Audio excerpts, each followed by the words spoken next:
ಹಸಿರು ಕ್ರಾಂತಿಯ ಹರಿಕಾರರು, ಸಾಮಾಜಿಕ ನ್ಯಾಯದ ಪ್ರಬಲ ಪ್ರತಿಪಾದಕರು ಹಾಗೆ ದೇಶದ ಶ್ರೇಷ್ಠ ರಾಷ್ಟ್ರ ನಾಯಕರಾದ ಡಾಕ್ಟರ್ ಬಾಬು ಜಗಜೀವನ್ ರಾಮ್ ಅವರ ಪುಣ್ಯಸ್ಮರಣೆಯ ಅಂಗವಾಗಿ ಇಂದು ಮೈಸೂರಿನಲ್ಲಿ ಗಣ್ಯರ ಭಾವಚಿತ್ರಕ್ಕೆ ಪುಷ್ಪ ನಮನವನ್ನ ಸಲ್ಲಿಸಿ ಗೌರವ ನಮನವನ್ನ ಅರ್ಪಿಸಿದ್ದಾರೆ.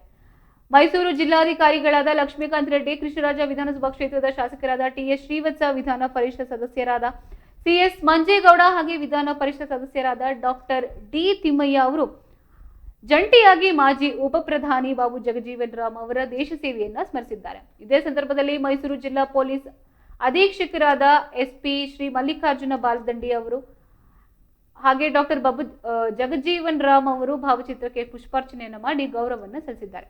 ದೇಶದ ಕೃಷಿ ವಲಯದಲ್ಲಿ ಕ್ರಾಂತಿಕಾರಿ ಬದಲಾವಣೆ ತಂದು ಹಸಿರು ಕ್ರಾಂತಿಗೆ ಮುನ್ನುಡಿಯನ್ನು ಬರೆದು ಹಾಗೂ ತುಳಿತಕ್ಕೊಳಗಾದ ಸಮುದಾಯಗಳ ಹಕ್ಕುಗಳಿಗಾಗಿ ನಿರಂತರವಾಗಿ ಶ್ರಮಿಸಿದ ಅವರು ಆದರ್ಶಗಳು ಇಂದಿನ ಪೀಳಿಗೆಗೆ ಸದಾ ಪ್ರೇರಣೆಯಾಗುತ್ತೆ ಎಂದು ಗಣ್ಯರ ಈ ಸಂದರ್ಭದಲ್ಲಿ ಸ್ಮರಿಸಿದ್ದಾರೆ.